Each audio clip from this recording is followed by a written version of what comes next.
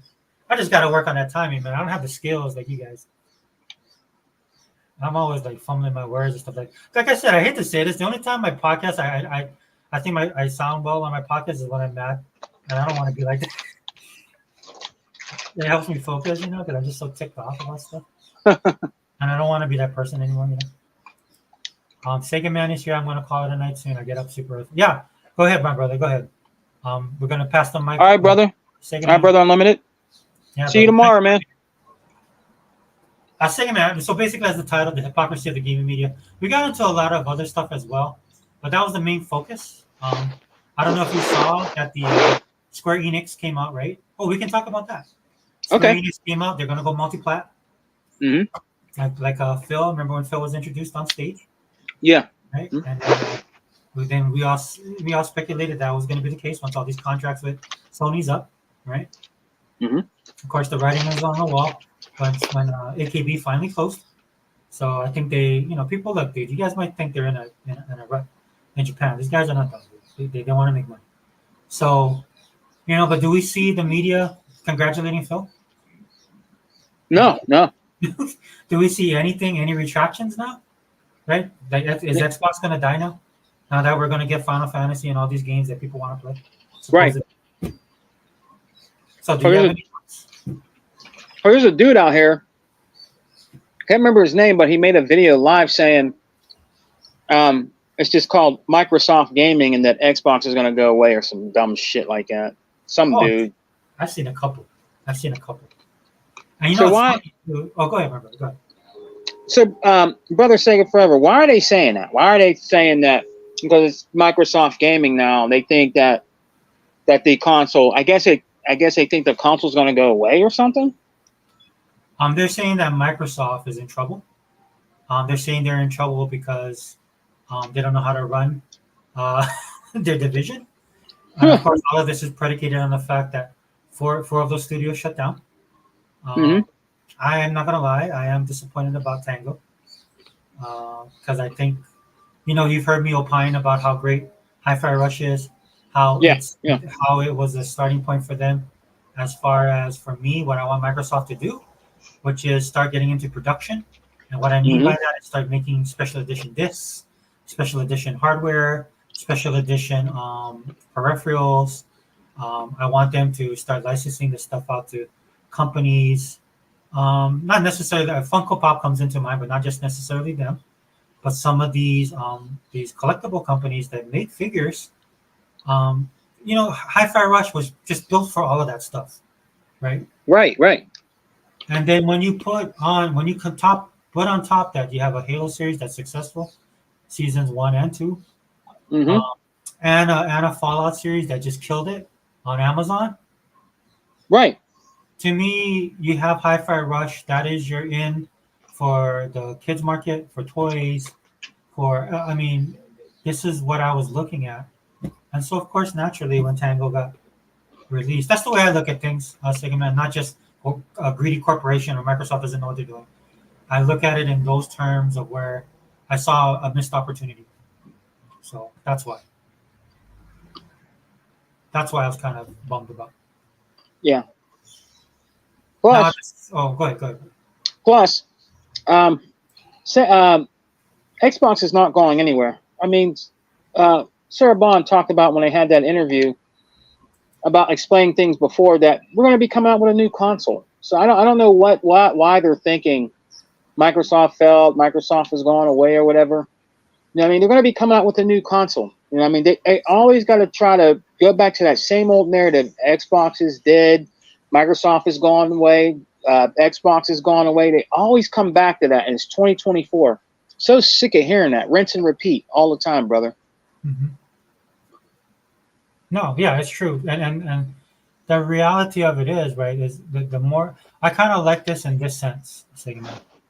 It really does expose a lot of these people.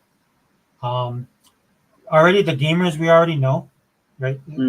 We already knew. It just shows a little bit more. But more importantly, dude, these influencers and the media, right? They're total disdain for Xbox, or the fact that they're trying to make clicks on Xbox or Microsoft. Right. That's probably the silver lining for me because it just reaffirms what I think, that it's not that the sky is falling. It's not that Microsoft's in trouble. It actually points the finger at them, right, and how they are, and Right. their, the way that they project these things upon our console of choice, our ecosystem, our games, our hardware, all of that. Right? Yeah. And at some point, dude, that's going to bite them in the ass because it's going to boomerang back and hit them upside the head. Because people that are not in the know with this kind of stuff, if they start coming over in the droves, I think they will, right? And then you start attacking that thing that they like, right? Then these guys are going to get destroyed. Which I'm looking for. Either that happens or AI replaces them. Either way, I'm good. Right. Right. So they don't even talk about the Square-Enix thing. They just keep talking about the Microsoft shit, right? The journals, like certain news channels, will have to touch on it because, like Forbes, right? It's a business thing or it is a news thing. Like some of the guys who have pop culture people that talk about it, but that's not the main thing as a publication or as an online site, right? So they have to they're reporting it because it's just news that's getting cycled. But yeah, like you said, some of these guys that are going hard in, they're not even touching it. And the sad thing about that is, like Hebot said, this has ramifications for every single one of these companies, right? Because regardless of how you feel about Xbox or Microsoft, or how I feel about Sony and PlayStation, or how all of us feel about Nintendo, sorry, Zobi, right? Yeah, right. No matter what the case is, at the end of the day, that affects all of us. Yeah, it does. And if we are being honest, if all of us are being honest, whether you're a PlayStation fan, Xbox fan like we are, or a Nintendo person like Zobi is, if we're all being honest, at the end of the day, there's only one company that can weather this storm. And we all know who that company is. Yeah, we do. Yeah. We don't have to say who it is. Right? We know who it is. And we both know because we actually own their console, play their games, and are in their ecosystem, and we know how they operate, and we know they'll be fine. The other people know it, and how you know that they know is because they'll become more vitriolic. Not Zobi specifically, but their fanboys. Yeah. That's what they do. That's what we're experiencing right now, dude. They can't deal with their own situation on their own systems, with their own games, so they lash out, and then the big target is Microsoft. So, well, when we had our last podcast, and I think Zobi's, he's a nice guy. You know what I mean? He's funny. Good guy, man. But when he was talking about the Nintendo thing, and I think he's just totally wrong about that, man. Nintendo, I mean, they can't touch nothing that Microsoft does, man. I mean, they just can't. You know what I mean? They can't, man. I mean, they're okay. If they stay in their own lane, they'll be good. But thank you. Yeah. You know, it's not. If they stay in their own lane, they'll be fine. But Nintendo cannot do nothing to Microsoft. You know, Sony cannot do nothing to Microsoft. You know what I mean? They can't. I said it before, brother Sega forever. If any company's going to go, it's going to be those two. It's not going to be Microsoft, man. Yeah. And people need to realize and understand that. And they can try to damage control and play down all they want. But if it comes down to it, it would be either Nintendo or Sony to go first, that before Microsoft goes anywhere. And they know that. I know they know that. I think it's telling that when you see the numbers that Sony's releasing, and then somehow magically, again, I thought it was 50 million consoles they sold. Unlimited said he just saw where it's 59 million PlayStation 5 sold. And I'm like, what? How in the world is that possible? Because they were on 15, 20. If I'd been nice, 20 million. I was like, in this economy with nobody buying anything, how did they jump up that high? 59 million? Yeah, 59 million.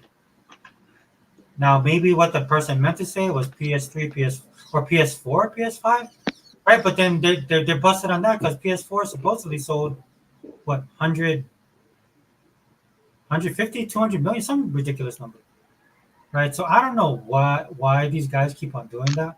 And this is the kicker, right? This is where this will come back and bite them, right? Because they're so focused on us and what Xbox does or doesn't do that they have real issues on their own side that they're not dealing with, you know? I think that's a lie. I think that's a lie, brother. I know they say numbers don't lie, but I think they're lying about the numbers. I really do. I think a lot of those scalpers still today are sitting on those systems, bro. I mean, at some point, even that would have caved, right? Because there's no money, there's no cash flow happening in the Yeah, economy, on that level. The only yeah, cash flow that's happening is cash flow that you're forced to spend because you have to eat. You need water to take a bath or drink. You need electricity, right? yep, So that's the type of economy we're in right now. You're basically in a hostage economy. That's what I call it. Because if you had your choice, when things are expensive, you wouldn't spend money, right? yeah. Well, right now we you can't spend. Well, for most people, you can't spend money because you never know, right? We're in that level. So here So, we come. Oh, brother go ahead. saying forever. What are they saying about? Because I kind of got to get caught up. I work a lot, and I try to stay up I try to stay up to par with everything in gaming news. But what are they saying about the Square Enix thing? Are they salty about that too? But they're just Yeah, not they're talking about it. salty. The ponies definitely are salty because they want to keep that exclusivity Yeah, to Sony. But Sony's paying these guys for exclusivity, and they're not making their money back because these guys do not buy games. They're not buying these games.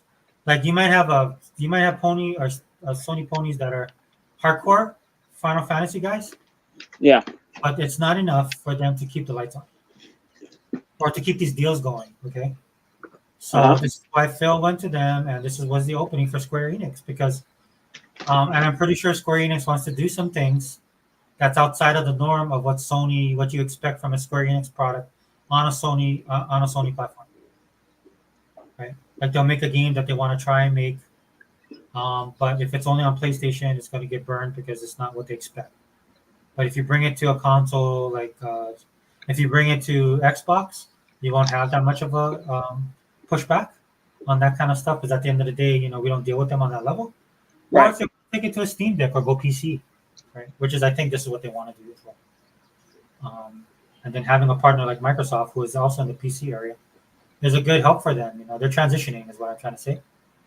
And these guys, again, the way these guys, they were in denial. They didn't want to believe it. They actually brought Phil Spencer up on stage. Number one, they got rid of the dude that was there, and they brought in this new younger guy with big ideas, big plans. It's like one of those typical big go big or go home kind of situations. They brought in a new dude, and then Phil Spencer was at the Vegas convention they had. yeah, That alone right there should have had been the writing on the wall. Meanwhile, we're dealing with all these with these Tim Dogs and Peter Oval. I love you, bro, but you're off your rocker on a lot on some of the stuff. No hate, just being honest with you. But I'm dealing with Tim Dog, Peter Oval, some of these other dudes who flip flop that are saying, the writing's on the wall, and or that was me. But anyway, they're saying, it's over. Can't you see it? Xbox is dead. This and that. All this kind of crap.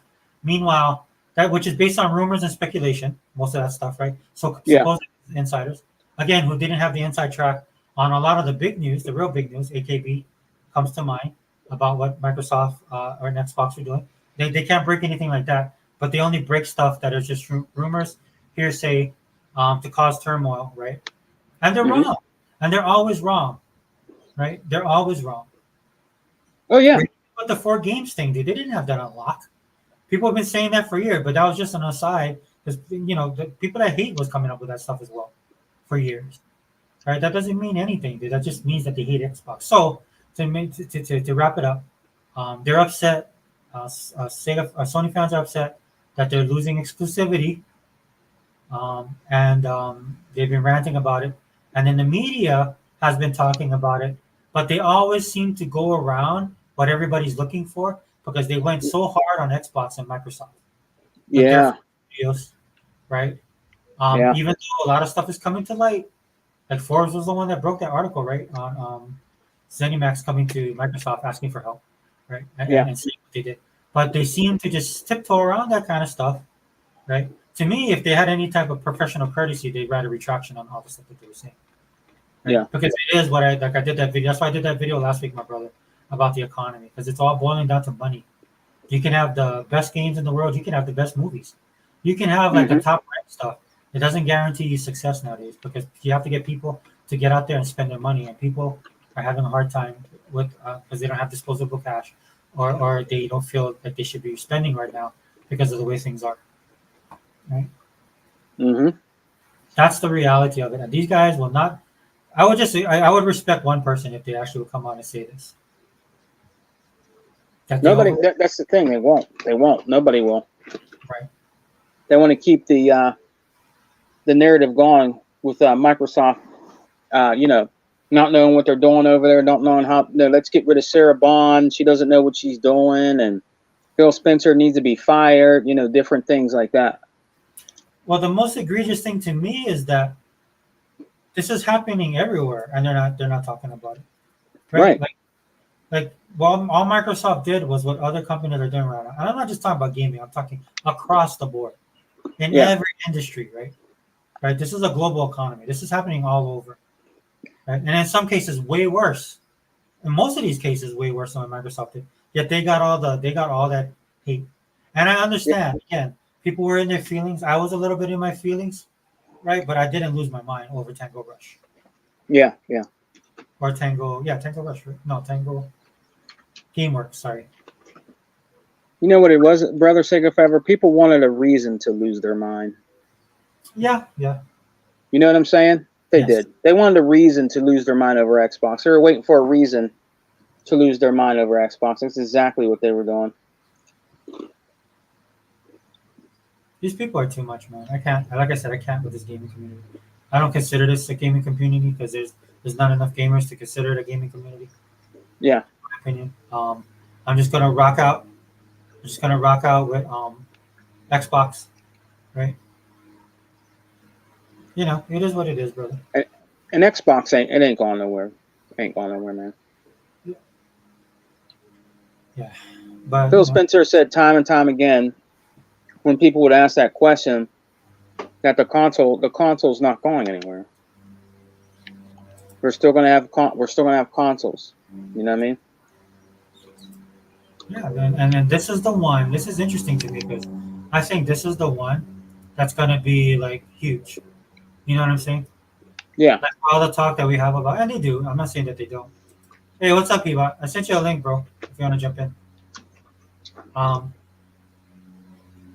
you know what I'm saying? It is what it is. But at the end of the day, you know what I mean? I'm just gonna listen to what Sarah and Phil say. Right. I think that's the best thing that you can do. And then when things get to, for if you're an Xbox guy and things get to the level, I said this earlier, but I'll repeat it now.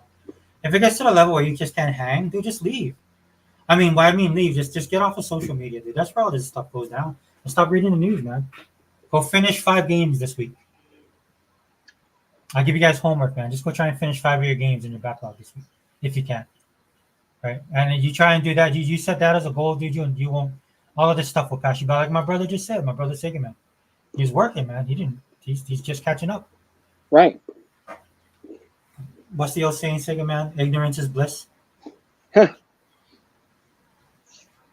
don't know, brother. I like the passion you've been having these last couple of weeks doing the podcast, talking about this because that's what we need. We need more of that out here in the community. We really do. I'm glad you're doing it. Oh, thanks, bro. I got to course correct a little bit, man, because I was in my feelings, bro, with the 4 games, man. It just bugs me to death that Microsoft doesn't have to do that, dude. They could just take over everything. Yeah, yeah. To me, it was an insult. Because I knew they weren't going to buy the game, right? And that was an insult when they didn't buy it. All the yang these guys talk, bro. And you know it is. I know it is. And deep down inside, I knew what it was. But when that didn't happen, it just pissed me off even more. Because I knew. I'm like, yeah, dude, these guys are all talk, dude. They don't buy their own games. Why would they buy ours? Yeah, and it's really weird is that, they talk about Microsoft and always knocking Microsoft's dick in the dirt, but yet you want games that we supposedly don't have. You know what I mean? Because Xbox got no games, right, brother Sega Fever? But for you pony trolls that are always on, social media crying and whining about games that we have on our console that you think is coming to PlayStation that never comes over, Starfield, but yet you always complain about Microsoft not having any games and Microsoft is dead and Microsoft is going away, but yet you're always touting on social media about our games and wanting to have our games on your preferred console. You know what I mean? It's just the hypocrisy and the idiocracy out here, brother Sega Forever, that they say. You know what I mean? It's like, wow, you guys for years, since 2013, which we had the better lineup of games back then at launch between Sony and Microsoft, we had the better lineup of games, but yet Xbox got no games. We still have got Xbox got no games, but yet you're asking for all the games we have over there. Hellblade, Senua Saga. You didn't support it over on Sony. That's why they came over to Microsoft and they went under Microsoft's wing. And now we have that coming out in a week or so, and it's going to show you the power of the Xbox Series S, man. I mean X and S. You're going to see the power of that system, dude, and what the Series X can do, brother. When you play that game, man, we are going to be like kids in a candy store, brother Sega Forever. When we see some of the power that the Series X can do, man, it's going to be phenomenal and awesome, man. When we sit down and play that game, man, it's going to be awesome. And they're going to be over there crying and whining. Oh, Phil's lying. It's coming. It's coming. The Hellblade's going to come back over. It is coming. He's just saying that right now, not to upset the Xbox guys. It's coming. That's exactly what they're going to say. Or probably already saying it. You know? Yeah, these guys they're certifiable at this point. You know what I mean? I mean, we dealt with them for so long. Even me, like, I mean, all of us, man, me, you, Hebot, dude, because we're Sega guys, dude. These guys have always been this way. I think they're the most toxic that they've ever been now. I'll admit that. But these guys were always pricks. I mean, I'm just being honest. I never liked the Sony fan base because they were always this way, dude. They were guys it's almost like I coexisted with them before, just because, and I wasn't, it wasn't as bad in a sense, because at the end of the day, most of us were just gamers, right? So you could deal. There were outliers, but nowadays, man, these guys are just, people are just not gamers, man. I don't know how else to stress that to a lot of people out there, man. This is why we're having this kind of conflict, because these guys don't care about gaming or the gaming culture, and that matters, because every industry needs a foundation, and the foundation is the culture of gaming. So, well, brother Sega Forever, you know what's even worse is these guys get exposed so bad. Phil Spencer even put 4 games over there, and you didn't support or buy them, but yet you complain and complain and complain about wanting our games over there. But when Phil Spencer gives you guys and throws you guys some breadcrumbs over on that side, the real side that don't have games, you don't support it. You don't buy it. You don't talk about it. The only way you talk about it is say, we got your games now. Microsoft is dead. They're garbage. We got your games now. That's all they do.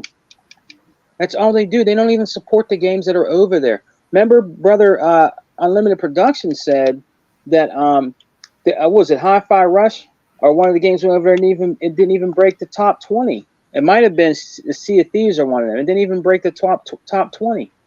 They're not buying the games. They're not buying. You get the games that we got. You want them so bad. Then why aren't you buying them, supporting them? Why aren't you making videos on it? Why aren't you streaming it on your PlayStation 5? Why aren't you doing that? You know what I mean? Yeah, 100%, man. 100%, dude. I mean, these guys are not gamers, man. And then there's maybe a couple people that are happy came over, that was happy to purchase it, right? And they're excited because they only have PlayStation, whatever. You know what I'm saying? But that's what I mean, man. When we were younger, dude, I didn't have no money, and I had every single console. Yeah. And my consoles were modded, and I was buying stuff from overseas. Yeah. Dude, there's a will, there's a way, dude. That's what I mean. That's the commitment we had as gamers. Dude, we do not have that nowadays. And I'm not saying that we have to, but at least have some type of minimum respect for this industry. You know what I'm saying? Yeah. I don't, dude. I'm done. I just want Microsoft to buy everybody. Even the gaming fucking media are not gamers, okay? Yeah, tell them, Eva. Tell them. Hey, what's up, my brothers? What's up? The fucking gaming media is a bunch of fucking goddamn PlayStation motherfuckers that grew up PlayStation and that's all they know. That's what they grew up with, and they think that because that's what they grew up with, and that's all they saw, that's why Sony's so important. Yeah. Yep. Dude, where'd he go? Bebop. He'll be back. I know. He dropped. He'll be back. He's about to drop. Because I cannot wait to hear what he has to say, man. Every time Hebot speaks, they get really mad and jealous about Hebot when he speaks. They start calling him names and they don't. Go ahead, brother. Go ahead, brother. Keep on preaching. No, I'm saying they don't know how to let go because they grew up with Sony. They think that's the only thing that existed because that's what they grew up with. Because at the time, that's all you saw. Because it took a very long time before before other companies came along when they were already out doing shit, right? Yeah. And these motherfuckers are the reason why I say they're not gamers either. Then you have the casualties of war that are just soft because they want to keep a job, like Ryan McCaffrey, aka Shaggy from Scooby-Doo, right? Because he used to work for Xbox Magazine. He had some integrity back in the day. He fucking knows that the gaming front and the gaming scene is very different nowadays. He knows that the change had to come because it's not the same anymore. But yeah, he tries to sit there and act like, oh, Xbox is not the same Xbox we used to know. Of course not. No one is. Not even Nintendo and not even Sony. Okay? There's nothing different. The only thing different is that they make more physical copies of games. But again, that's because, more people on that console front, well, before, it's not now anyway, used to buy just physical games, right? And because it's the casual market console. Casual market meaning people buy it because it's popular, and then they have it in their homes, either collecting dust, or they just play wrestling, or they just play Call of Duty, or they just play Apex, or believe it or not, they'll play an Xbox game, Minecraft, because they own it, or things like that. They don't, or Roblox, or whatever. These dudes are not gamers, and that's why it's like you can't even get mad because the bottom line is they're not gamers. They're just not gamers. Nope. They're not gamers. And that's why they talk the stupid shit that they talk and say that but the media is the biggest hypocrite. You see it. You see how it came out and they said that Sony's consoles are not sold. You see how it came out that they lost money, that they're not doing well. And then Sony, being Sony, yeah, we shipped out 3 million units last quarter. Yeah, you shipped out. You shipped out. You shipped out. Yes. Yeah. And you see PlayStation 5s on all Walmarts, all Targets, all types of stores like Best Buy, and they're sitting there collecting dust. Yep. They don't even get bought. Unless it's the holidays, then they'll get bought, but they don't get bought. Okay? And it takes a while before you see them all off the shelf. Same way you see Xboxes. But I see way more PlayStation than Xboxes. That's just a fact.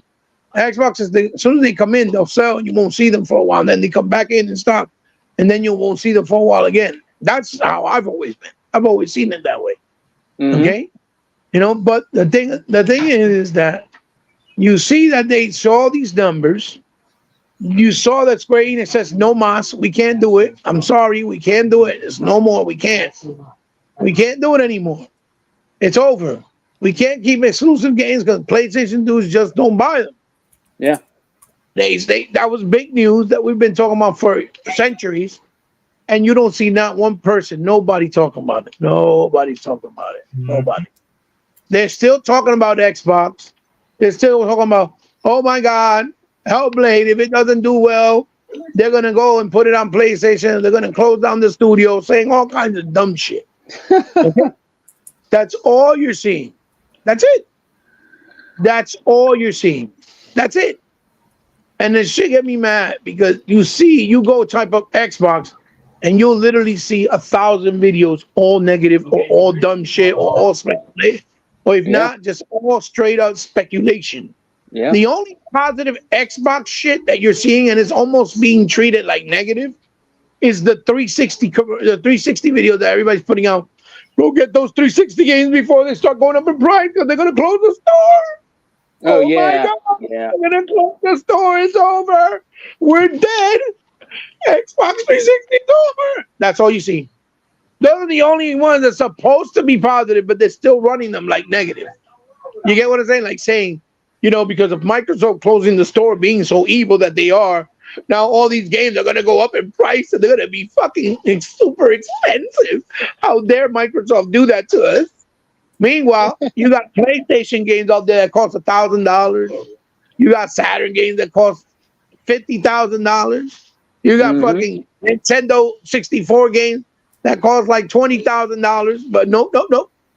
You gotta go get these Xbox 360 games. The bad wolf, they closed the store. Microsoft don't care. How dare they? That was the best console they ever have. You better go buy them. You better go buy them now. Hurry! I'm like, yo, how do you make a video? How do you make a video about something that's supposed to be positive, right? Or informative at the very least? And you're making it look like it's bad. Yeah. Every storefront closes. And to be honest, you know why the fucking new generation of consoles have not adapted faster the way it used to back in the day? I'll tell you why. Because they keep on fucking making games for PS4 and Xbox One. Because they did not force anybody to upgrade. They really fucking stood there. Oh, no, they don't need to upgrade. Let them when they're ready. When that was the stupidest thing you could have ever done, because in every console generation, people migrated because they had no choice. You weren't going to stay on your old console. You were going to be on your new console playing the new games for the new console. And that's what they should have done. And that's what they should do going forward. Why? Because there's options. You take your console in, you trade it in, you get $200, and you only pay $300 for the console that's new. That's only the difference that you're paying. Or if not, you got stuff like Xbox All Access, which is available on GameStop, Target, Best Buy, but none of those stores push it. But you could actually buy the fucking games and buy the console in a layaway plan with no interest for 2 years at $37 a month, and you get Xbox Live and this fucking Xbox Game Pass included for 2 fucking years. Okay? There's options. Maybe not with Sony and Nintendo, but there's options with Xbox. So don't sit there and tell me there's no. And Microsoft did stop. In all fairness, they did stop making Xbox Ones, but I think they just did that because of the backlash that they got that generation. They figured, let's just get rid of it altogether, which is one of the reasons why I believe why they don't make sequels to Rise, Recore, Quantum, because they want to try to erase that generation like it never happened, which is stupid because it did happen. And now that it happened and it's a new generation, now people want to be like, yo, Rise was awesome. Yo, Quantum Break was amazing. Why this game didn't do well? Yo, Recore is the shit. Oh, nobody played this. Why? Because once people see that the attention's not there, the hate's not there, they're going to then come out and be honest, hypocritically, but be honest, saying, oh, man, these games are actually really good. Yeah, we told you that. We told you that back in 2013, 2014, 2015, 2016, 2017. We told you Crackdown 3 was a fucking dope-ass fun game. And you were like, still is. Oh my God, the online was fake. It didn't work. No, it worked.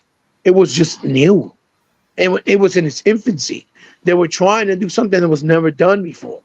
And instead of you guys giving them a chance to actually cook, grow it, try to explore it more, no, you gave it hate where Microsoft got, you know what, fuck it, let's not do it anymore. Because it's not working, they're not happy with it. Because Microsoft's not going to sit there and waste time when something's not doing well for them. That's what they always do. They've been doing that since their inception, since the OG. That's how they do things. Yeah. Okay?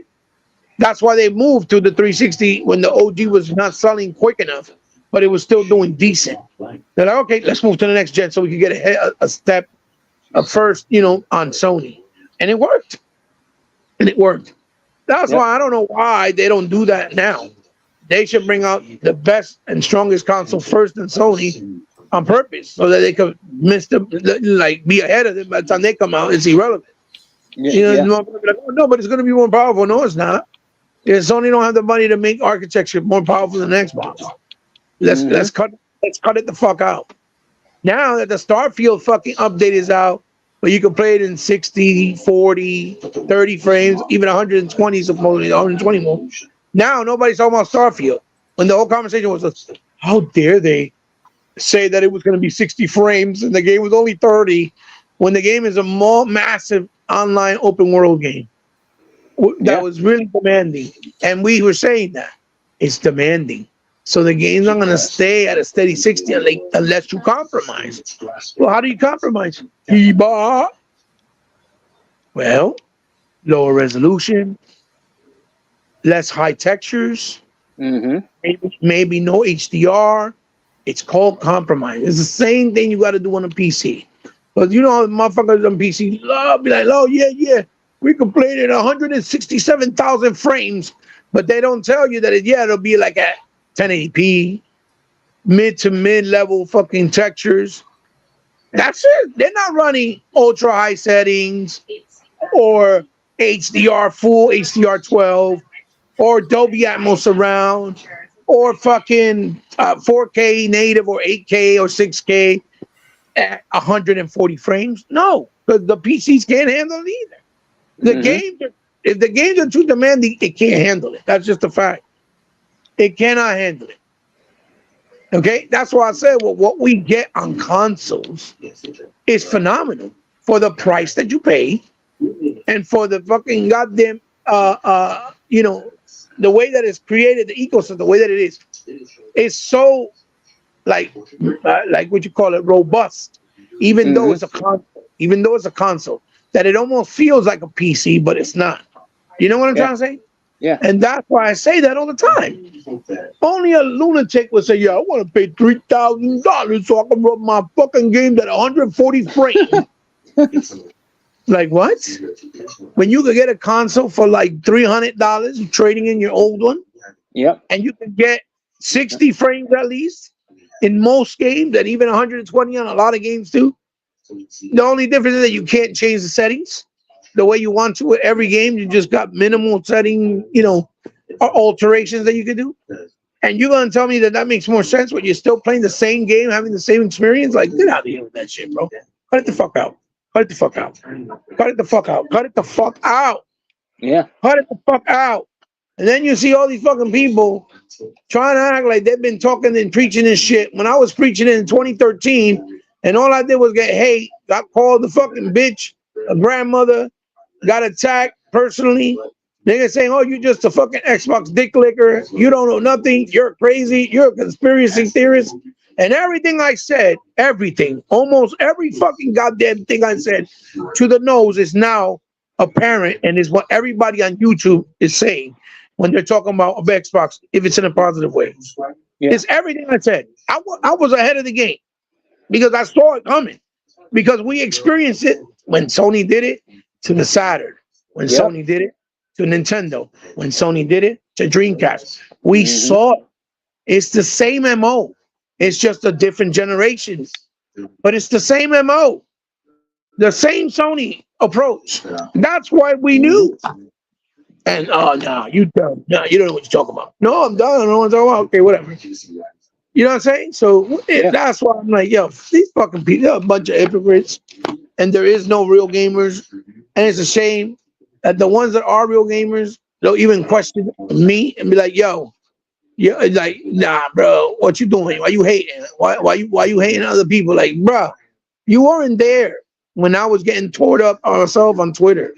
I'll be having like 100 people, and I would be with myself just shutting everybody down and answering them back for like 15 days, and they wouldn't like it. They thought I was gonna be back off.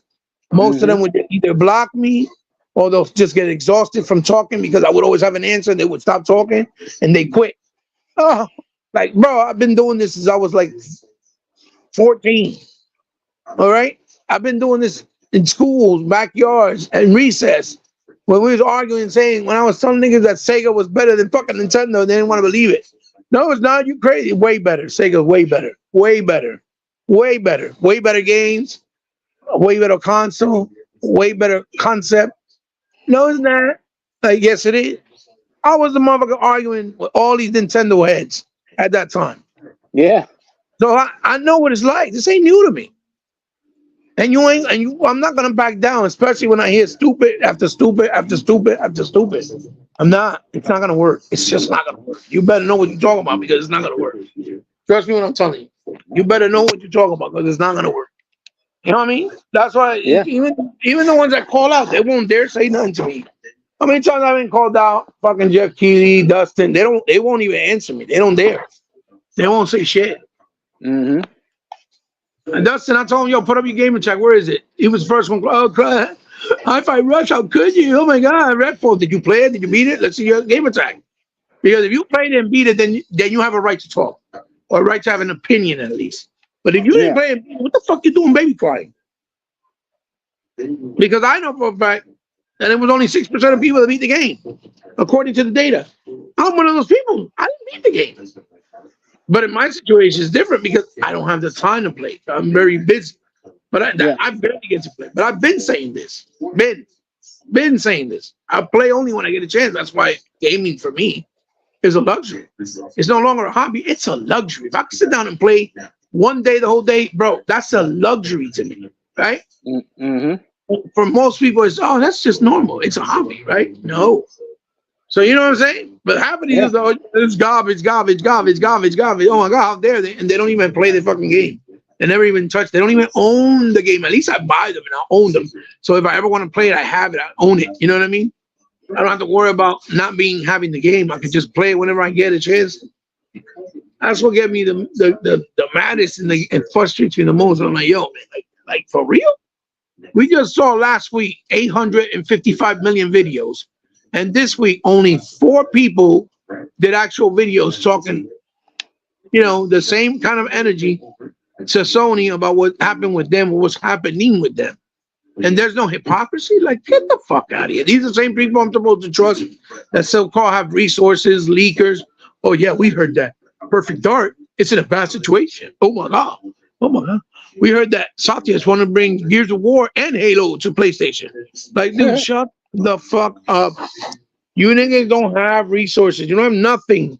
You talk to certain people that because they're in gaming journalism sites that could interview certain people and they'll tell them so, and then they skew it around, talk about it in a completely different way, misinterpret whatever's being said, and then that's how they start the rumors. Oh, Microsoft doing this, Microsoft doing that. Like, that's why what happened with fucking Tim Dog. Somebody gave him the wrong information. Motherfucker said something stupid, and then he looked dumb, and then he want to get mad at Microsoft. Like, you can't be doing that, bro. Like, come on, bro. Stop listening to dummies, and you would have never looked stupid. He was the one who said, yeah, they called me last night. I got that phone call at 11:30, and they said it's confirmed. Tomorrow, Microsoft will announce that Starfield coming to PlayStation 5. That's what he said on Twitter. I remember. Mm-hmm. Why did you listen to somebody that didn't know the right information? That was just clickbaiting for you to open your mouth so that you could turn on Xbox or say stupid shit about Xbox because you know some of those people personally and people really think that you're going to know all the business. No, just because you know don't mean you know the business aspect because you don't work for Microsoft. You know what I mean? You just don't. Dude, people at Xbox didn't know, and they work. Exactly. Great point. I was about to say that. I was about to say the same thing. You're absolutely right. That's a great point. Even people there didn't even know what was going on because they said it themselves. So how do you think of somebody that worked there that said they didn't know themselves what was going to be done? How like when they closed down Tango Gameworks and stuff? How are you going to say that you had an insider that told you, yeah, this was going to happen? Like, you know how dumb you sound? Like, please, cut it the fuck out. Cut it the fuck out. And the other reason why they're trying to do it is because they know goddamn well that the biggest game of the year is coming out in like 2 weeks. And they want that game so badly to fail that it's not. Oh, yeah. That's all it is. They want Hellblade to fail so that they come like, oh yeah, put it on PlayStation. And they'll be like, yeah, you see, you motherfuckers didn't care. When that game, when it was exclusive to PlayStation and they came to Xbox, it sold like 5 million copies or 4 million copies, some shit like that. Mm-hmm. When they thought it was exclusive to PlayStation, right? Yeah. That was different. It was different. And I bought it for PlayStation, but I also bought it for Xbox. And I've been trying to get it physical, but I didn't find it cheap because it's not easy to find cheap, right? Yeah. That's the only thing I don't own it physically, right? But now, since they know it's not going to be on PlayStation, it's an exclusive, all they're trying to do is, oh yeah, now you're hearing, yeah, the game is only 5 hours long. Oh yeah, the game only has one character on screen, or touch the stupid shit. Yeah, that's how it was. The first game was like that. But I thought they had a bigger budget. Of course they do, and they have more people. But that doesn't change the structure of the game or how they wanted to do the story. Can you let the game come on, play it before you can actually pass judgment? Stop listening to people saying he said, she said shit. Haven't we learned our lesson yet? That's not how that works, and that is always wrong. Apparently not, because everybody's already starting to MO already. Oh my God, the game is 2 hours and 56 minutes long. Oh, the first one wasn't 2 hours and 56. The first one was like 10, almost 11 hours. So how do you think the second one's going to be even shorter? Right. Like, come on. At the very least, it'll be the same length or a little longer. Use your fucking brain cells, people. Use it, please. Yeah. I saw the title. What was bothering you, my brother? Take it forever because I didn't hear what you were talking about. I saw the title and I came in. No, like you pretty much covered it, right? It's just we see what's coming. We saw what happened with Square-Enix, right? Of course, what you guys discussed the other week about that article coming out, how ZeniMax asked Microsoft for restructuring help. Absolutely. And then, of course, the media, right? All these figures are starting to drop, right? And everybody's hurting. But the thing I can't stand is what should be happening with all these people, especially in the gaming media, that put all these Xbox is dead articles. They should be retracting and apologizing. Absolutely. But we know they're not. We know they're not going to do that. Oh, no, they're not going to do that because those are the fucking videos that made them a quadrillion views. That's why. Yeah. We know why. Because you're absolutely right. Every fucking one of them that said that should have retracted it at least, or at the very least, and said, oh, now we know that it was internally from ZeniMax themselves, the head of ZeniMax, that they wanted to consolidate those two studios in particular because they had no projects in the works at the moment, and they were the leanest of all the studios, meaning they had the least staff members, right? So found out that Arcane, while they were making the games, a lot of the developers were leaving, right? While the game wasn't even finished. Like, what the fuck? Who does that shit? Only in gaming you can do shit like that and get away with it, and nobody points fingers at you. How you working on the goddamn game, leave in the middle of the cycle of game being developed, and then talk shit when the game gets trashed, acting like you're the victim because the workspace wasn't big enough, you didn't have enough people. Like, bro, y'all left. You were getting paid and you still left. Like, what? I can't feel sorry for that. Yeah, Arcane Studios closed. Good. I'm glad they closed for leaving. How dare you leave in the middle of a project after you were given the green light when you thought you couldn't finish it, and Microsoft gave you the green light and said, yeah, go ahead, finish it. It's fine. Do the game, and we're here for you if you need our help. And instead of going to Microsoft to get their help, no, they started leaving, kept quiet, didn't say shit, and then brought out the game like that, and then wondered why they got the bad feedback. And then it made Microsoft look like, you see, Microsoft just brings out products that's not good. They're not bothered. They're garbage, right? Like, fuck it. You gotta stop. You gotta stop. Yeah. That's another thing that upsets me, though, right? Because no matter what they do, they still would have got the hate, right? We know that. But yeah. Like, so even if the game came out 100% polished, yeah. Even if it got good scores, it has still gotten some type of hate. Absolutely. Go ahead, continue. No, that's what bought. I'm just building on what you said. That's what ticked me out most because they're damned if they do, damned if they don't.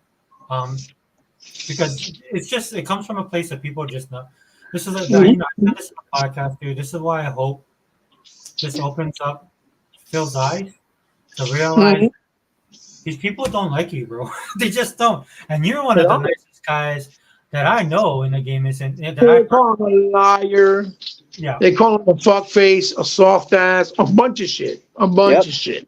Yeah. They blow up his town in Fallout 76. You know what I'm saying? How immature is that? To go out your way to do that to him in his game. That's fucking so retarded, bro. Yeah. Stupid. And yet they're supposed to be the grown-ups. And the funny thing, they made articles about that. Xbox got so mad at Phil Spencer, they blew up his tower in Fallout. I'm like, bro, and they celebrated it, P-Bot. That's a that's really good thing. and that's like that's like when you have that, like it's like if you saw two kids in kindergarten fighting, and you actually wrote that as news headlines and shit, like, oh my god, two little 5-year-olds were fighting in kindergarten, holy cow, and made it seem like it was Mike Tyson fighting Muhammad Ali.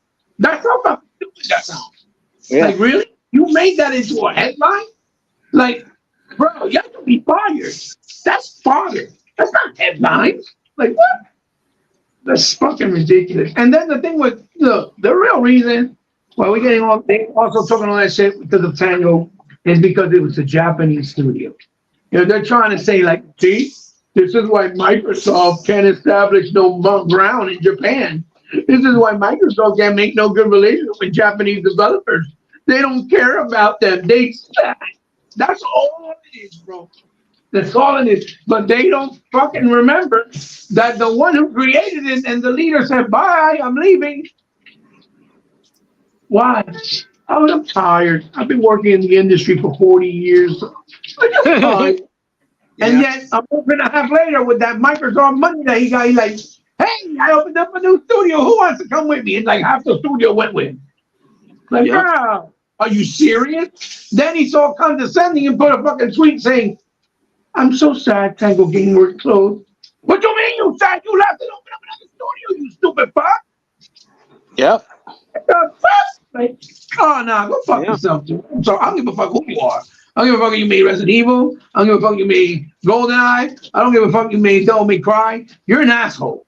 You are a fucking asshole. Who the fuck does that? I'm leaving because I'm tired. Then open up a new studio and then put a tweet. I'm so sad that my studio Tango Games closed down. No, you're not. You dumb motherfucker. You're not. Because why would you leave when you got the best people behind you with the biggest money for the first time in your whole goddamn career? Yep. Does that make any sense? No. But he took their money and ran with it and did whatever he wanted. And then it's the same thing like when they were doing Scalebound. Microsoft don't care about the Japanese. That's why they don't care about Xbox. They suck. Nobody wants no shit in Japan. Look, they don't care. They closed down Scalebound when they gave them $100 million up front to make the game. And instead, they went and prioritized Nier Automata. That was a fucking game that's nowhere near the level of what Scalebound was going to be. Huh? Or they wanted to prioritize Star Fox for Nintendo, for the Wii. Or they wanted to prioritize fucking Bayonetta 2, right? All these other titles for other companies. And yet, you're going to sit there and then Microsoft took all the blame to only come out now in 2019, 2020, and 2021. Yeah, we feel bad. It wasn't Microsoft's fault. It was ours. We should have said something. Go fuck yourself. Like that no more. You do stupid shit. And I don't mean that. And that, I'm not trying to say Japanese developers don't make good games. I'm not saying that. But that's what nobody cares anymore the way they used to. You have no integrity. You're fucking, y'all, bunch of Jurassic Park dinosaurs. Y'all want to do the same style graphics and gameplay, no change. And then when they do change and try to make it more modern, like the way Square Enix did, then they get scrutinized and like, oh, that's not Japanese. Y'all just trying to be Western. Or whatever the case may be. It's always some stupid. Like, bro, come on. Cut it the fuck out. Games have to evolve. Okay? And that goes for everybody, not Japanese people. Okay? They have to evolve. That's the whole point of the technology, the hardware, and all that other great stuff that comes with gaming. But you have to embrace it. And you don't even embrace it. Adapt to that new, era of gaming, whatever. And that's the problem. Most of them don't. And then they have the fucking cojones and the ball sack to charge you $80 for a game that looked like it was on Super Nintendo. Yeah. Hey, man, you laugh because you know I'm right. Yeah, it is. You are right. You go to the Xbox store and they got these dope-looking Japanese games.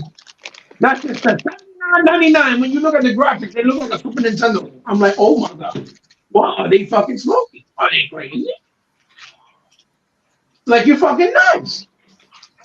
You know, this ain't fucking 1990. This is 2024. You fucking making games from 1990 in the style and the simplicity of 1990, and you want to charge $80? Ah, no. Like that Grandia HD collection, that shit damn near $65, $70. Like, oh, you gotta stop. You gotta stop. You got to stop. You gotta stop. Yeah. We gotta stop. And we gotta stop defending the Japanese developers. Fuck all that bullshit. We gotta stop. We gotta stop. Look, I know Platinum Games ain't perfect, but at least when they make games, they try to evolve them. The only reason the last couple of games look like, relic or look old was because they put that shit on the Switch. And the Switch is not strong enough to make those type of games or that type of advancement. But even with what they had, they try to do some type of new thing to make it look and feel like it might be like a new generation game, right? Like they did with Astro Chain or whatever the fuck it's called, Chain, Altered Chain. What the fuck is that game called? Astro Chain. No, the new one for the Switch. The exclusive. That's what it's called? Yeah? Astro Chain. Okay, I was right. Or like what they try to do with the new, Ultimate Alliance 3. They try to modernize it and still keep it fresh, but still feel like the originals. Like, at least they try to do, like with Bayonetta 3, new ideas and try to like make innovations, even though they have limitations. But everybody else that you see on the scene, with the exception of Square, all their games always feel the same. They just do. Look, that new one is dope. For the guy who did that Dragon Ball, that new one, that Sandland, that game is dope. It looks dope. I haven't tried it, but it's mixing modern with new. You know what I'm saying? Yeah. It looks and feels like you're watching an anime, an actual anime cartoon. When they do things like that, then you gotta respect, because they're putting that A for effort, like they did with Hi-Fi Rush. It feels modern, but it also had that anime look. You know what I mean? Yeah. So that's why. But then you also gotta think, well, damn, dude, the game was only $30. $30. Hey, I'll even step it up another notch. Limited Runs came out and said that they're still gonna make the game physical, right? That they're not canceling it, right? I bet you any money, none of those dudes you saw crying are gonna buy it physical. No, probably not. Yeah, Guaranteed. I second. And they'll use this. What's the point? They're not making a sequel. No. It's supposed to be to keep the game preserved on disc, because you like the game that much. So don't give me that boom. And if you do see any of them with it, it's because they got a free copy from Limited Run to do a review of the copy of the game. You see what I'm saying? Mm-hmm. Trust me. They're not going to buy that shit. They are not going to buy that shit. You know who's going to buy that shit? I am. Goddamn right I'm going to buy that shit. Yeah, we'll buy it. Yeah, we'll buy it. Absolutely, because we think the game is awesome, and I want to have a physical with artwork. If they make some fucking soundtrack, all that shit, whatever it comes with, whatever it is, that shit'll be cool, because the game is awesome. It deserved the physical copy right from the beginning, just like Hellblade 2. Microsoft better do a fucking physical copy, or have Limited Run do it, or somebody, because I want a fucking physical of that too. Why not? The game was awesome. Why fucking not? You know what I mean? But digitally, I'm not going to own it. I'm going to own it temporarily. I own the rights to a license, but that don't mean I own the game. You know what I mean? So It is what it is, bro. It is what it is. Like I said, you're going to see none of these dudes, when they make that fucking Limited Run shit, you ain't going to see none of them buy it. You don't want to see. You're going to see. Just like when you see them, when you put up any other shit that they don't fucking buy. You know what I mean? Look at the Turtle game came out. That shit was only in the arcades for like 11 years, 10 years, 9 years, something like that. It came out. I ain't seen nobody talking about they bought that shit physically. I've seen 2 people only talking about it. That's it. Talking about, yeah, we love Turtles. We love the Turtle that came out, the other one. The one that came out from the people who did the Streets of Rage or something like that. Whoever, the one that came out before the new, before the yeah, Shredder's Revenge, that one. Thank you. Oh, we love Turtles. Yeah, we love it. But not that one, right? The hell out of here. That was exclusive to the arcade. So what's the problem? And it's only $30 physical. So what's the problem? You know what I mean? Yeah. What's the fucking problem? You know, I know Sega Man's gonna buy. I know Sega Forever will probably buy when he gets the chance. Oh yeah. To own it. Those are fun games. I mean, I like the design of that cartoon, but I do think the game is fun. I beat it already with all my sons. I only need one achievement. That's the one that's 4 players, but I don't have another person that's willing to play it. And my son Donovan don't like playing those games. Like, beat him up. So he didn't help me get the last achievement. I was mad. I was like, I want that achievement. Oh, come on. No, I have no online co-op either, so that's up. But you're paying $30, so how can I complain? And it's physical. You know what I mean? Mm-hmm. They might add it later on. Who knows? So what else did you guys see? No, that's pretty much it, dude. That was the whole thing about the podcast. We're just gonna talk about the media. And then on Friday, I was gonna do the All In podcast, the pop culture one.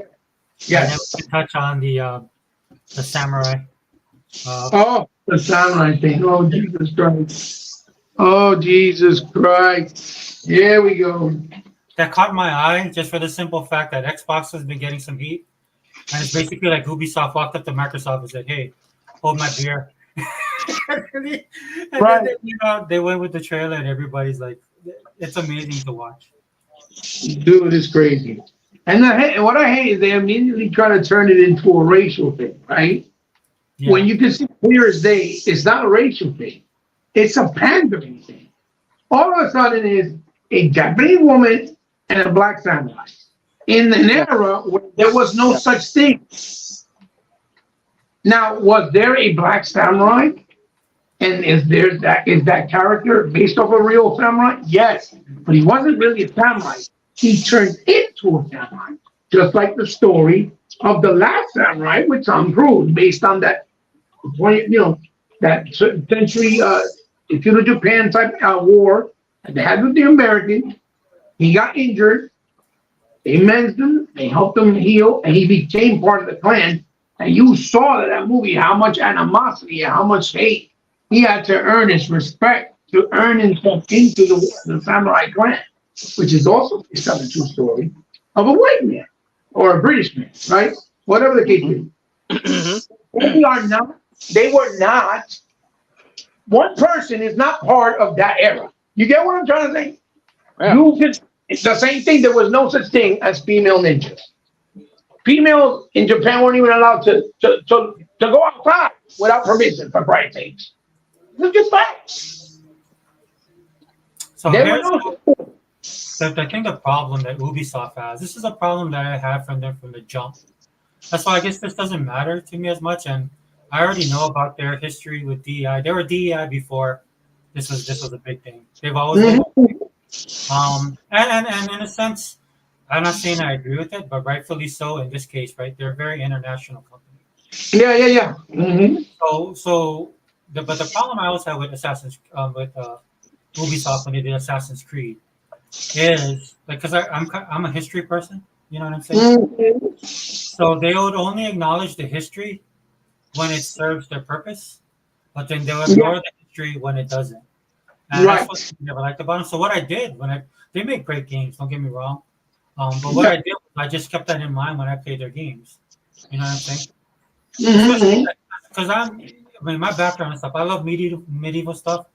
I love the Crusades. I love the Templars and all this kind of stuff. So the background of all the stuff with the Assassin's Creed is like the Templars are the problem, right? So what it is in that sense, right? My thing is like, as long as they're not trying to push that as history, or if you're going to push stuff as history, you should make it a more broader perspective, a broader scope. But what I've learned in all these years that most people don't care.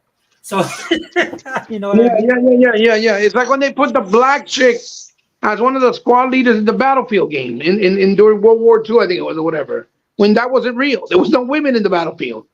Well, They that did not allow it. I would say The only reason women were there was to heal. They were the nurses who had to heal the men, but they weren't in the floor fighting. That wasn't real.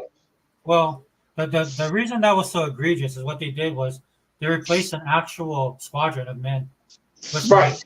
So the main problem I have with Battlefield doing that is I get my Battlefield fixed by playing Battlefield, and I get my COD fixed by playing COD. Those are two Right. separate type of military shooter games. Yes. And so And you have a military background as well. Right. So what Battlefield wanted to do is they wanted to compete with COD, but they never could, honestly, right? So they have a group of people that love their game. I liked it for what it was because if I want to play that style, I'll play it. But if I want my COD, I'll play COD. So they were always trying to catch COD, but they just weren't able to. So they wanted to flip the script up a little bit, right? And their initial blowback had nothing to do with all that stuff. The initial blowback is what are you doing with Battlefield?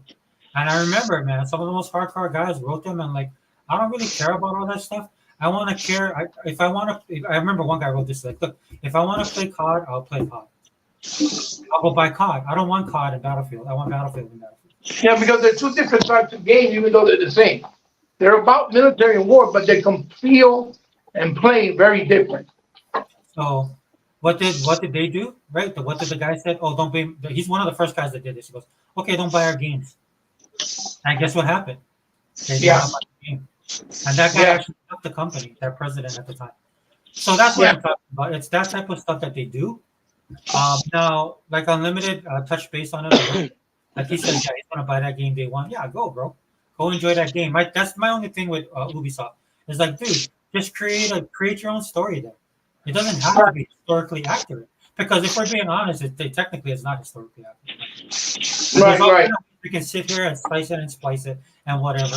I think the problem with Ubisoft is they're attached to that historical stuff. They should just get rid of that. Look, dude, they already did Egypt, right? They went back in time for Egypt, and then when they did Vikings, everything's off the table. They just make the games and do the stories that you want to make, and then people don't care. You know what I'm saying? So that's the problem I have. Just make it fantastical. They should have done it where there were monsters and creatures in that era of the samurai that they showed, and just do it that way. Well, if you look, just based on that, I'm just basing it on the trailer. I could be wrong, but it looks like an interesting, pretty awesome adventure action game, based in a feudal period of Japan. Yeah. And so the thing that I didn't like though, then they bring this lady in, right? And I'm just gonna be honest, man, it's a white liberal. You can tell, right? So she's like, "Well, we looked at the history of this, and we did this, and this." I'm like, "No, just make a good game. Just make the game you want to make. You don't need the justification of history. You can just tell people this is the game we wanted to make. This is the character we wanted to use, right? And this is our game. There you go, right? But I don't know, dude. That's on them, dude. I don't know. I know. Ever. It almost feels like they're trying to poke the Japanese people to get, or men to get them angry. Because one of the things that they don't like is their women going out with black men, and they're trying to make it like they have some type of history. If you look at it, you see what I'm saying? Their culture is they don't. That's a real thing. They do. The culture of Japan is that they don't like anybody. Yeah. Regardless of what your regardless, the thing is you're not Japanese, and that's not like I'm not saying that to be bad or mean. No, right. Of course. So like if I go over there and like if they don't like they there's a relationship between Hawaii and Japan, but that doesn't necessarily mean I'd be welcome there, and I don't need to be welcome there. Dude, when I go there, I know that's Japan. They're Japanese. I'm an American, technically Hawaiian, right from Hawaii. I don't need them to accept me. I don't need to do. They're people. I just gotta respect them, and they will respect me. And I just gotta do what's up, and that's it. That's all that it boils down to. At the end of the day, because that's what gets lost in it. Because people sit there and they don't like this type of person. They don't like this type of people. Dude, Gaijin is everyone. You're not of them. You're not Japanese. It's not because you're this. It's because you're not Japanese. Yes. That's just the reality of it. They're just nationalistic, right? Mm-hmm. Yeah. Most countries are. To be honest with you, most countries are, dude. America, Right, people that right. live here do not understand how unique. Well, And not Biden America. Biden America is retarded. They want to save everybody else but ourselves. That shit don't make no sense. yeah, but I mean, just the way America is, the diversity that we have. This is why people get mad at Americans, right? Because we Mm-hmm. only think in our terms as opposed to other terms. You know what I'm saying? So like when we go to a different place and we go, why is it like that? And it's like, well, it's not America. It's like America, we have our problems, but we've worked through the majority of this stuff, right? Other countries can't do that. If you introduce a whole other society and you start mixing in Japan, that place will fall apart. More, please, which I want. Well, look. Like another topic though that could be brought up. What another topic that could be brought up is the topic of fucking, like for example, the X-Men cartoon. Yeah.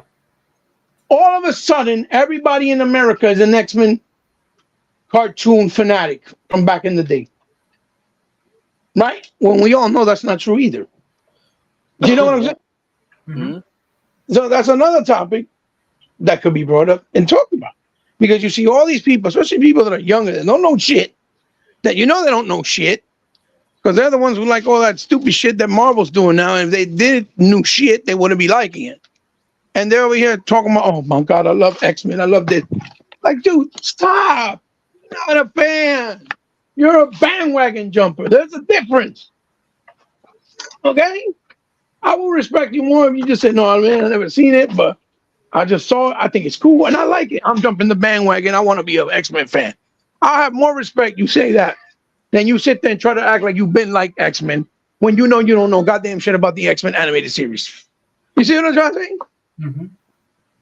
That's the shit that pisses me off. I'm like, yo, these motherfuckers are a bunch of fucking lies.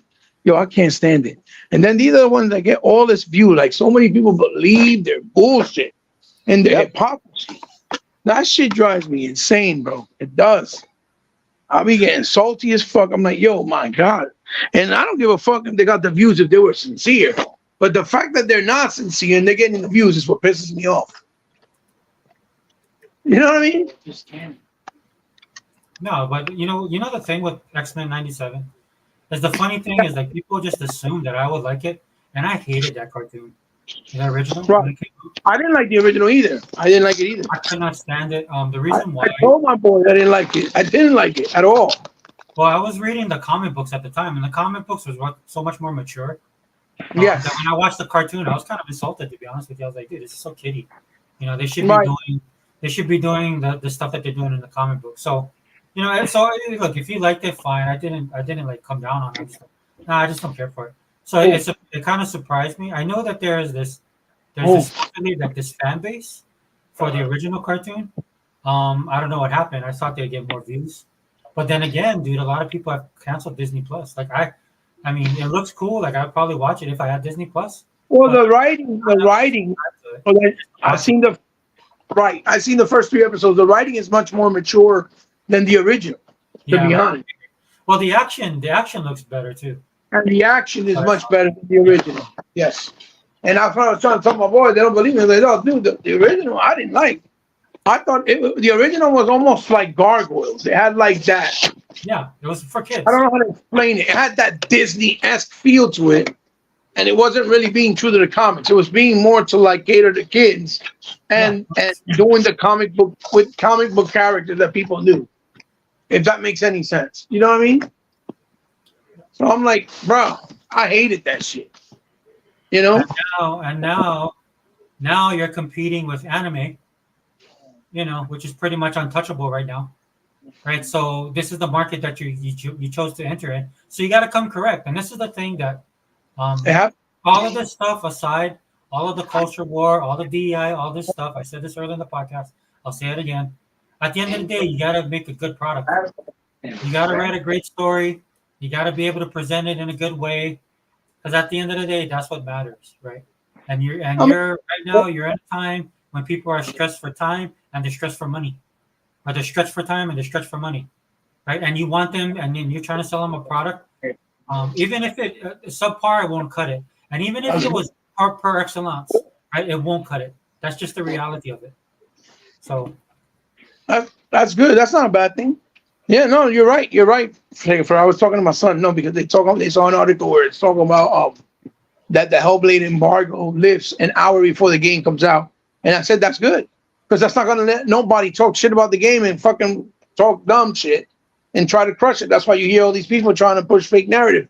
Oh, I heard the game is only 5 hours. You know, that's why, because they know what they're going to try to do. That's really, it's 5 hours.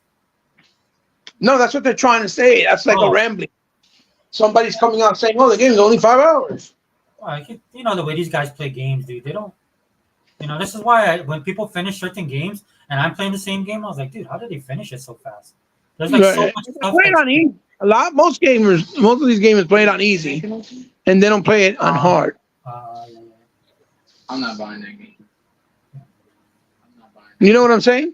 Yeah. I mean, look, dude, I'm gonna do what I've done is I'll just wait for Unlimited's gonna buy it day one. I'm talking about Assassin's Creed, the new one. And then he's gonna do his review. He's gonna show videos and I'll just see what he says.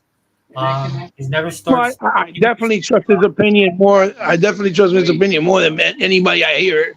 Yeah. Anybody else. If he says it's good, I'll go get it. If he doesn't like it, then I won't get it. And the reason why I say that is because there's people that I follow that I trust, and they kind of showed their ass to me, you know, with the whole Xbox thing, right? Yes. You know, these guys are dabbling in stuff that they have no idea about.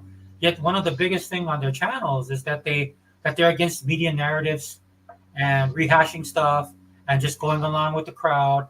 You know what I'm saying? And I'm like, you guys are doing it now with Xbox. You guys don't play Xbox. You guys really aren't gamers.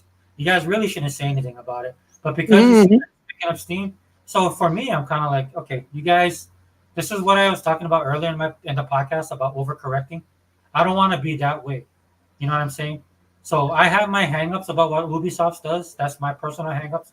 But there are people on there that are actually excited about the game. I'm like, bro, go get it. Go play it. And you decide. You go play it. You decide if that bothers you or not. Because there's some people that don't. Some people are like, they're looking at it, they feel that it's pandering. Other people feel like, no, I'm excited about it, I'm going to play it. However you feel about it, the best thing you could probably do is just either trust somebody that's going to play it, like we have Unlimited, right? And if not, then you just have to take a chance and figure it out for yourself. And go play well, I know you saw this, right? When they said like a day ago, Nintendo said, expect our games to be fewer and take way longer to come out. Did you see that article?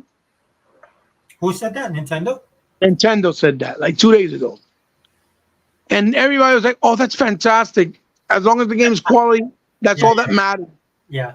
And I'm like, but yet all this shit has been said about Doom, about Perfect Dark, Fable. They showed that 5 years ago. I still don't know nothing. What's going on? You see what I'm trying to say? Yeah. That's the problem right there. How is it okay if Nintendo does it? Oh, because Nintendo make great games. Motherfucking Nintendo's been making the same games for the last 45 years. That's why they're great. If you make the same fucking meal for 45 years, you're going to be an expert at making that meal. You see what I'm saying? Yeah. It's very highly unlikely that you're going to mess it up. Obviously, let Nintendo tackle something new with high generation graphics and technology and spend $300 million and you see how they'll do. Then you come tell me, you know what I'm saying? Oh, that Nightbreed looks fire. You get what I'm trying to say? Yeah, they always do that, dude. I mean, I'm like, oh my God. And again, it's no shade at it. Again, there's no shade at Nintendo. I heard these guys a wide berth, but of course, when it comes to Microsoft, right, they're all over them, you know. So I'm like, I'm done. I heard your podcast got real spicy when Zobi came in with E-Rock. I didn't get to see the segment, but I heard it got pretty interesting. My God. Well, was because what happened was Zing came in too. And okay. So, yeah, so I mean, so then there's a time in the podcast. What I said was, just to let you guys know, Zobi is a troll. You know, he trolls. Yes, I told him that's what I said. Zobi tried to kind of play it off, but I'm like, look, Zobi, sorry, I followed you for the longest time, dude. I mean, you're one of the few old school guys I still follow, and you haven't changed. That's one thing I like about him. You know what I mean? He's always been consistent. We know what he does. Yeah. And he has his own way of saying stuff, dude. Like the Right, thing about right. he is like, and I told him this. I was like, look, dude, your Jedi mind trick isn't gonna work on me. You know what I'm saying? I mean, but that's how he is, and I'm not saying he's wrong. No, we love him and respect him for it. Right. Because we already know. Right. Like he said something about Sarah Bond, right? And with Sarah Bond, he was like, he said there's this meme where the person's drinking coffee and everything's on fire around it. And that's what I feel like. That's what I feel like she is. And then so I said to him, I was like, oh yeah, Zobi, I agree with the same thing. But he was saying it because the fire around it, she doesn't have the control. I said what she needs to be is the person drinking the coffee. Right. Like because that person drinking the coffee is just tuned out to everything around him. So he's saying like that's a sign of incompetence. I'm like, I was saying to him, like, no, she has to be that way to ignore all the fools, all the drama around her. She should focus. She For should real. be. Yeah. So I'll take that type of incompetence any day. well, we have just different. I know we have different. And like dude, you've been dealing with Toby for a while too. Well, dude, the first he did came in the first, I was like, oh, yo, Phil Spencer's gay. I was like, there you go. Look, see. Well, He started. The reason I give him props for that is because I'm not gonna lie, because I know how he is, and he sucked me in. Like I did not see that coming. Right? He went down that whole like a comic, man. He went down that whole ladder just to get to that point, and then bam. Yeah. I was like, wow. I was like, oh man, dude, that was classic. I was like, you got me, dude. He got us. But I knew what he was doing. I knew he was setting everybody. I'm like, hey, there you go. There you go. Dude, I did not see that coming at all. Like he got me off. Yeah, that's classic Zobi though. Like that's it. But that's why. I'm like, oh my god. To know how he is, and for him to know how he is, and for him to still pull that off, I was like, okay. You got me, you fucker. Hey, but are you gonna be able to join on Friday? I'll just send you the link. I'll try. You know how it is. You know I try to make it, and even if it's a drive-by for like 2 minutes. Yeah, because I gotta go. I gotta go talk to. My son's mom. That's gonna be fun. Sega Man be doing these great shows in the morning, like at 8. Talk about He-Bot. You can join me. I'm like, yo, I just want to sleep. Yeah. Sega Man, you said that? Yeah, look, he's probably out. He's probably out for the count. Yeah, I know it's late. He rushed back. He works. He works. He gets out of work. He gets out of work like at 11:30 and then comes home. You know he's tired. Yeah, we'll wrap it up. Yeah, go ahead, He-Bot. Shout yourself out, brother. And then we'll. Yes, this is He-Bot, the world's most powerful troll. No, that's not. That's Zobi. My bad. That's Zobi. The most hated man in the universe. Yes, there it is. There it is. That's better, yeah. We love you, bro. That's been ahead of the game since 2013. But nobody wants to give me any props except my boys around me, the Knights of the Round Table. Yeah, guys, you can find me. I'll be putting up videos soon. Like I said, I'm just busy with the house shit right now. Once I get that out of the way, I'll have so much stress off of my head. You know what I mean? But yeah. And then you can find me here. Hopefully I'll be here. So on Friday, like you said, join in for a little bit. We can talk about the pop culture and all the brand new super fans of X-Men 97. Yeah, dude, that's gonna be a good talk. You can even talk about the stuff coming up. I kind of still am in tune just because some of the guys I follow, but man, dude, that it's looking super bad for Disney. It already was looking bad, but it looks like they're just on the verge of just tipping over. Oh yeah. But yeah, okay. And it's me. Hey, shout out to Sega Man. Hey, my brother, for being with us. I know it's late for you. Really appreciate you coming in. And then me, Sega Forever. Thank you for everybody that joined, dude. Hey, I'll send you the link. If you hear this, Sega Man. Real quick, Sega Man is the only podcaster member that can go to sleep and make that shit look good. He's the only one. Oh yeah. He's not cutting down trees or anything like that. You hear a little noise, but hopefully, dude. I hope he pops off another I've been loving his videos. Yeah, I like when he does the shows, but he does them early, and I'll be like half asleep already. Still, I'm like, fuck. And I see it when I wake up, and he already finished. I'm like, damn. Yeah, but I mean, I love his passion. His last several videos, man, have been like very, But very he's well he's done. real, man. He's real. He did a nice one with Sarah Bond. He got a lot of views. He deserved it though. Yeah, like But it was a 90. nice video. It was a nice video. You know what I mean? And he got like 800 views on that shit. That's pretty dope. Last time I looked, it was 913. How about? 913 views. It might be at 1,000 by now. That's good. I But he love it because it deserved comes from the it. heart, man. I mean, somebody, you know what I mean? Like Sarah Bond That's what I'm is the person. saying. Yeah. So He did Sarah it from the Bond, heart. Everything he does, you could tell is from the heart. He don't have no malice for nobody. yeah. But Sarah Bond is the person that we need right now. I know I feel Yeah. bad for her because she went through. That was a tough little. That was a tough experience. But she'll get stronger from it. And I don't care what anybody says, dude. She's given us what we want as gamers, not just Xbox gamers. I just think she did a hell of a job, and people are not giving her the credit for it. Well, they're not. Microsoft with Xbox, the team, they're telling you what they're doing, but we don't see everything that they're doing, and they're not that Right. big.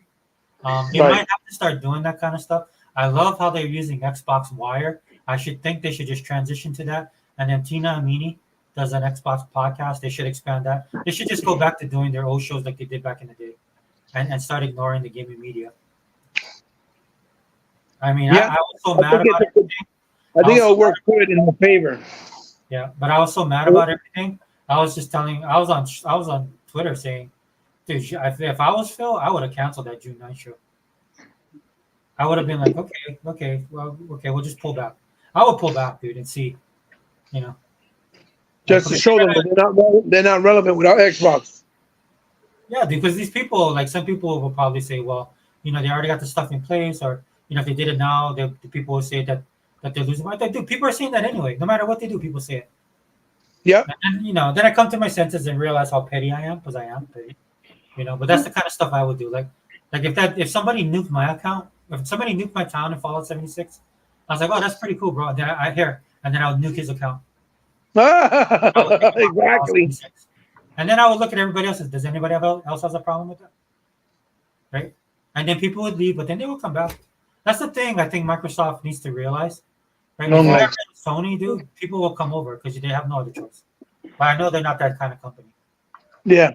Yeah. You might as well do it anyway because everybody thinks you're that company. So might as well make Yes. it. I like the petty sake of forever. I'll be honest with you. Yeah, dude. I want to, dude. I told you, man. I got a beer. I got this like holy beer in my refrigerator for that special occasion when Sony dies, and then we'll do a live. I'll go on video, celebrating that stuff, dude. We'll go live. I'll Hell I'll, yeah. I'll get on camera. We got to celebrate by drinking hard. Yeah. I mean, it's Yeah. just to the point where that's where I'm at with these guys, dude. I don't care what the gaming community says because there's no gaming community. It's proven already, dude. If you didn't know this by now, guys, you guys are not gamers. Most of you are not, and so it's time to stop lying about it, right? Because it's not helping anybody, right? Yeah. Something I think Microsoft learned already. This is why they bought ABK because they know they Mhm. can't. They know they need to make their money. Mhm. But anyway, sorry not to ramble on, but I do got a call. No, no, no. I told you I like hearing your points of views too. I told you. Yeah, thanks, brother. Thanks for being All on right, it. brother. But we'll So, pick it up on Friday. If I do something tomorrow's Thursday. I might do something tomorrow. But if I do, it just depends on what the news is.